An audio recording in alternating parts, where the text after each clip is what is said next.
Apakah Ada saat PDIP Pak di Jokowi ini saat masuk ke gelanggang isu PPN 12% ini akan membuat ya panas dingin kerenggangan dengan Pak Prabowo? Kita juga Ya, ini kan disebut nggak tahu. PDIP juga salah satu inisiator katanya. Ya. Kan? Ya, bahkan Mbak Rike mau dilaporin ke MKD. Sudah bahkan sudah dilaporin. Nah, ngelihat ini Mas, konstelasi tahun depan nih Mas, hubungan partai koalisi di ya pasca PPN 12% lah. Kira-kira seperti apa? Makin solid atau gimana? Serang balik. Salah satu yang dibahas di pertemuan ketum-ketum parpol kemarin di malam ya. Pak Prabowo Di itu adalah Kertanegara. isu tentang PPN 12%. Ya, menurut Karena ini kalau kita lihat di media sosial, lalu lihat di media massa, isu PPN 12% ini sekarang sangat masif. Ya, sangat masif bersama dengan isunya tadi, tersangkanya Hasto. Ya, dua isu ini. Tapi yang kemarin dibahas paling kenceng adalah di Koalisi Kimples adalah tentang PPN 12%. Karena memang penolakan di masyarakat ini sangat luar biasa. Kita bisa lihat bahkan sekarang ada tren ya, masyarakat membuat video tentang PPN 12% lalu dibandingkan ya dengan mohon maaf nih yang Harvey Muiz dihukum hanya 6,5 tahun. Ya, jadi sekarang ada dihubung-hubungan banyak konten semua yang viral tuh ditarik ke konten 12%. Nah, ini yang menurut saya juga mulai dilihat oleh pemerintah ya, oleh pemerintahan Pak Prabowo. Ini juga termasuk hal yang serius nih. Jadi perlu merapatkan barisan dan ini akan menjadi ya isu yang paling sentral di 2025. Minimal di Q1 ya, bakal dibahas. Apalagi bulan Maret udah puasa. Betul. Lalu lebaran. Sembako, harga kebutuhan pokok. Ini kalau nggak salah ini jam 4. Oh, ini sekarang nih Pak Presiden konpres di Menq. Di Kemenq ya. Nah, sekarang nih. Ya. Nah, kita tunggu nih apa nih ya. Kita belum ada teman yang live dari sana. Karena akan mengerikan ya. Saat sekarang udah naik nih. Kemarin saya ke bengkel ya. Rencana mau ke Semarang tuh, meskipun nggak jadi. Servis. Ya, servis udah naik. Ya, sudah naik segala macamnya sudah naik. Lalu saya beli sembako juga sudah mulai naik. Memang sembako nggak kena PPN 12%. Tetapi kan proses untuk produksi distribusi itu kan tetap ada yang kena. Jadi ada naik-naik dikit lah seperti itu. Nah, ini akan jadi serius saat kita masukin ke bulan puasa. Nggak ada PPN 12% naik pun udah naik. Betul. Apalagi ini dengan kondisi ya PPN naik bulan Januari, Maret naik lagi. Sudah puasa, ini naiknya akan seperti apa? Dan ini pasti akan dikeluhkan oleh para pebisnis retail di tanah air. Betul. Gitu. Jadi ini kalau berakumulasi ya, tidak bisa dikonten dengan baik oleh pemerintah, ini akan sangat berbahaya. Ini sangat tidak populer nih isunya. Sangat tidak populer. Apalagi di awal gitu. kepemimpinan. Apalagi saat perlu ada strategi nih. Iya. Bagaimana menghadapi Q1 terutama PPN besok udah mulai kan? Udah mulai. Kemudian jelang puasa. Resminya besok tapi udah pada naik sekarang. Apalagi sekarang lagi di viral nih. Dari tadi malam sama hari ini viral di TikTok, di Instagram tentang janji Pak Prabowo dan Gibran saat kampanye untuk tidak menaikkan pajak. Jadi didampingin nih kontennya. Didampingin. Dan ini kan membuat resah masyarakat. Dulu waktu naik dari 10 ke 11 nggak ada pembahasan di warung kopi ibu-ibu. Sekarang ini langsung pembahasan di ibu-ibu. Ya, ada mulai naik. Ibu-ibu yang bahas selesai kita. Iya. Jadi ini cukup serius meskipun ya pemerintah dalam hal ini memberikan banyak sekali insentif, misalkan listrik 2 bulan. Mas, coba. Ya. Insentifnya kira-kira cukup nggak? Apa emang nggak pernah cukup insentif itu? Kita tentu senang ya ada insentif, misalkan ya dari 900 watt ke 2200 watt listrik didiskon 50% dengan bulan kan, tapi cuma 2 bulan di Januari dan di Februari. Tetapi itu semua tidak akan cukup. Apalagi nanti yang digencet ini adalah kelas menengah. Bansosnya ini kan yang dapat masyarakat kelas bawah. Ya. Kelas menengah ya itu akan itu paling banyak kayak volumenya ya. Paling banyak, dan kelas menengah itu adalah ujung tombak konsumsi tanah air. Ya, jadi kalau kayak sembako kan udah pasti semua orang beli. Yes. Tapi baju baru, sepatu baru, motor, mobil, itu yang beli sebagian besarnya kelas menengah. Kelas menengah, betul. Ini yang sudah prepare luar biasa ini dunia otomotif. Dunia otomotif udah kena nih 12%. Sudah pasti naik luar biasa. Ya. Ini mereka nanti juga akan menghadapi apakah di bulan-bulan awal 2025 pembelian otomotif ya, mulai dari unit sampai dengan suku cadangnya, itu mereka akan gapnya dibanding tahun 2024 itu berapa persen? Kalau lebih dari 25% itu alarm bahaya. Berarti harga mobil naik semua. Sudah pasti naik. Pasti naik ya. Sudah pasti naik normal atau naik karena 12%? karena 12%. Meskipun pemerintah memberikan insentif untuk EV, kendaraan listrik dan juga hibrid. Tapi untuk kendaraan konvensional biasa udah pasti naik. Iya, oke. Belum lagi kita adanya ancaman nanti misalkan harga BBM naik. Tapi sepertinya pemerintah akan menahan agar harga BBM ini tidak naik. Seperti itu. Ini bertubi-tubi ya. Bertubi-tubi. Bak semua. Gitu. Ini apalagi kemarin vonis ya, soal vonis ya Harvey Muiz gitu Ya. ya.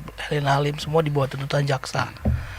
Kemudian yang bikin rame lagi, Harvey Muiz itu masuk terdaftar sebagai BPJS BPJS miskin. PBI Ya, ya, ya. menerima bantuan. Artinya disubsidi sama Pemprov DKI dalam hal ini. Wah, ini bikin meradang nih netizen nih. Ternyata ya alasan tertentu ya Pemprov menjelaskan. Ya.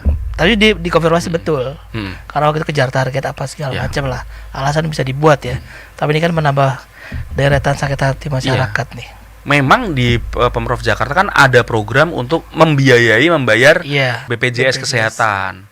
Tetapi kan harusnya di level bawah, level teknis juga dilihat. Dicek dong, masa iya nggak dicek? Iya, orang punya jet kok masa dikasih BPJS gratis seperti itu. Kita bisa memahami hal itu terjadi, tetapi kita tidak bisa memaafkan ya.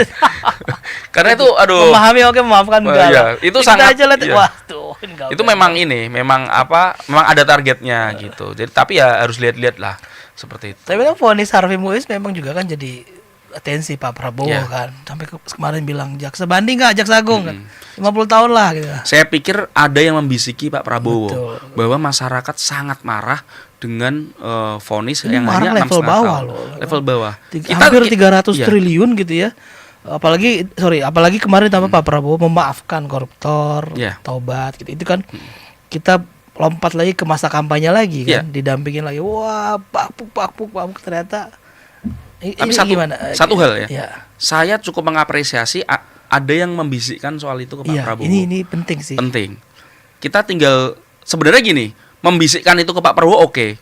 Pak Prabowo menyampaikan itu Itu lebih ini sebenarnya oke kalau di sisi masyarakat. Tetapi ini kan ada wilayah eksekutif dan wilayahnya yudikatif. indikatif. Ya. Ini yang kalau dari para pengamat hukum ya, pengamat tata negara mungkin ini akan dianggap offset. Tapi kalau dari sisi masyarakat Ini bagus sebenarnya. ini bagus. Wah, dia Iya.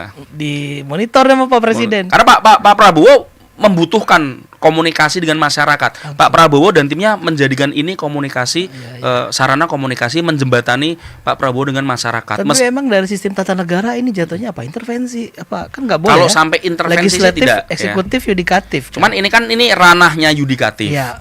Memang secara normatif sebaiknya tidak mengomentari sampai sejauh itu kan Pak Prabowo sampai bilang harusnya 50 tahun. Iya, betul. Kita masyarakat seneng. Kita happy Mas. Happy, Justru. wow, Pak Prabowo berarti memperhatikan, nih. tahu ada yang ini Gelisah di bawah mengusik rasa keadilan. masyarakat. Ya, tetapi memang secara pembagian kekuasaan yudikatif, ya, legislatif dan eksekutif ini mungkin akan dipertanyakan oleh beberapa pihak. Tapi memang dari pengamat hukum korupsi, vonis korupsi kita tuh nggak bisa 50 tahun Mas.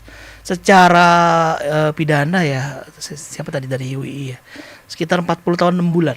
Itu Iya. paling tinggi. Itu hanya bahasa Pak Prabowo saja untuk iya. menghiperbol Betul, itu. betul. Kalau di luar negeri di Amerika bisa itu. Bisa ratusan tahun ya. Bisa. Iya, menarik. Tapi artinya gini, siapapun pembisik itu kita terima kasih ya. Oke. Prabowo notice dan dimention Ya. di perayaan Natal nasional bahkan ya, di GBK gitu ya.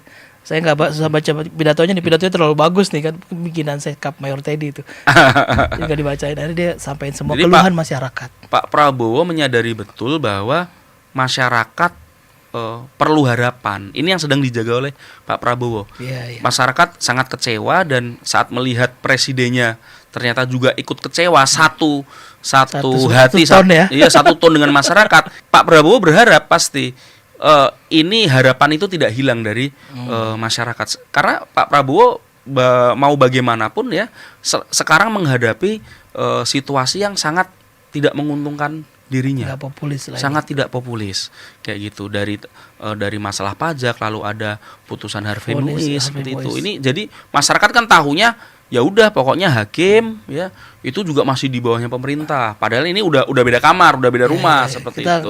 Kita nggak mau tahu masyarakatnya. Masyarakat susah untuk mengerti hal itu kan lebih sulit. Pokoknya semua Pak Prabowo atasannya Iya. kan. Kita nggak tahu kan. Iya. Tapi sistem tata negaranya beda. Nah, soal hukum politik, nah Mas, kira-kira nih jelang kita balik lagi ke status Mas Hasto dan rencana Kongres PDIP nanti nih. Kira-kira dengan forecast proyeksi tahun depan politik nasional di 3 bulan pertama kira-kira apa yang dilihat dari teman-teman? Tentu semua di bulan Januari akan memusatkan pandangan ke Kongres PDIP. Iya. Nah, kita tunggu kejutan dari Ibu Mega ya. Siapa yang akan dijadikan sekjen. Kalau ada pergantian ketua umum sepertinya sulit ya. Karena nggak mungkin. seluruh tokoh senior masih menginginkan Bu Mega Betul. untuk memimpin Itu PDIP. satu suara memang. Ya, mungkin seumur hidup ya. Betul. Seperti itu. Agar yang di bawah ini tidak terpecah-pecah. Apalagi kalau kita lihat misalkan ini yang menjadi pimpinan PDIP ini bukan Bu Mega, ya ini dianggap nanti mungkin bisa berbahaya karena ada individu lain yang juga sekuat bahkan lebih kuat dari ya sama kuatnya ya misalkan ya Pak Jokowi gitu di luar. Ini kan tokoh-tokoh di internal PDIP pasti menginginkan Bu Mega tetap menjadi ketua umum Masih untuk jadi menjaga perekat semua. untuk menjaga stabilitas. Faksi-faksi seperti itu. besarnya itu perlu di Ya. Apalagi memang PDIP sudah kehilangan Jawa Tengah. Ya. Kemarin Jawa ya, di Pilpres kemarin kemarin dengan yang terjadi kemarin pilkada seperti itu, ya Jawa Tengah ini kan menjadi menjadi semacam rumah bagi PDIP. ya. Jadi kalau kita lihat juga tarik apakah rivalitas antara misalkan Jokowi dengan PDIP dalam hal ini Bu Mega ini baru-baru saja atau ini sesuatu yang sudah lama terjadi Iya, atau baru muncul. Kalau kita tarik ya sebenarnya sudah dari dulu. Misalkan di tahun 2015-2016 waktu itu Bu Mega menginginkan Kapolrinya adalah Pak Budi Gunawan waktu itu. Awal-awal ya. Ya awal-awal di Jokowi 2015 awal, ya. lah kalau tidak salah. Tetapi waktu itu kan ada sebuah langkah ya dari KPK saat itu status. Abraham Samad dan Bambang Wijoyanto menjadikan Pak BG ini sebagai tersangka yang akhirnya itu menjadi alasan Betul. oleh Jokowi akhirnya yang naik adalah Pak Badrudin Haiti kalau tidak Meski salah. pra-peradilannya menang. Pak Meskipun akhirnya pra-peradilan menang. Status tersangka dicabut. Dan itu kan sebenarnya didorong agar ya udah lantik aja jadi Kapolri. Iya, Meskipun akhirnya beliau menjadi kepala BIN paling lama dari 2016.